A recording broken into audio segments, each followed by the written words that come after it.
Uy, ano kaya ang magiging lagay ng panahon? Alamin naman natin mula sa ating resident meteorologist na si Ginoong Nathaniel Cruz. Mang Tani, good morning! I am ready!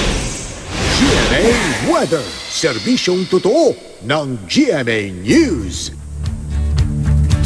Good morning, Lala, at good morning mga kapuso. Nawala na yung low pressure area na binabantay ng Pag-asa, kaya naman asahan ang mas magandang lagay ng panahon sa malaking bahagi ng bansa ngayong araw. Base sa datos ng The Weather Company, magiging maulap sa malaking bahagi ng Luzon tulad po dyan sa Baler, Buwak at dyan sa May Masbate, pero asahan pa rin ang mahinang ulan sa ilang lugar.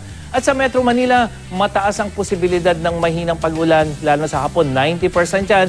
Pero asahan pa rin yung mainit na panahon dahil posibleng umabot sa 38 degrees Celsius yung damang init o yung ating init factor sa Metro Manila, lalo sa hapon.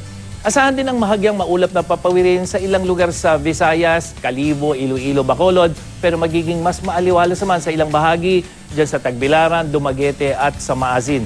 Ayon sa Pag-asa, nakakaapekto ang easterlies sa Luzon at Visayas at hanggang sa mahinang ulan naman ang maaaring maranasan din sa ilang lugar dito sa Mindanao ngayong araw. Mang Tani, may naasahan pa ba tayong sama ng panahon ngayong Abril?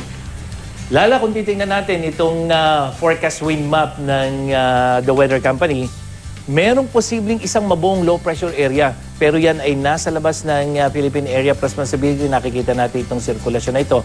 At kung yung forecast ay matutuloy, wala po tayong dapat ikabahala dahil hindi yan aabot dito sa loob ng Philippine Area of Responsibility dahil unti-unti yang lalayo bago lumapit dito sa PAR patungo dito sa ibang bahagi ng Pacific Ocean. Kaya mananatili yung easterlies na magbibigay ng mainit na panahon dito sa ating bansa sa mga susunod na araw.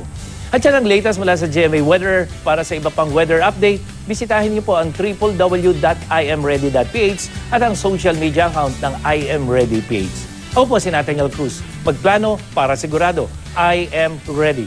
Serbisyong totoo ng GMA News. Maraming salamat, Mang Tani.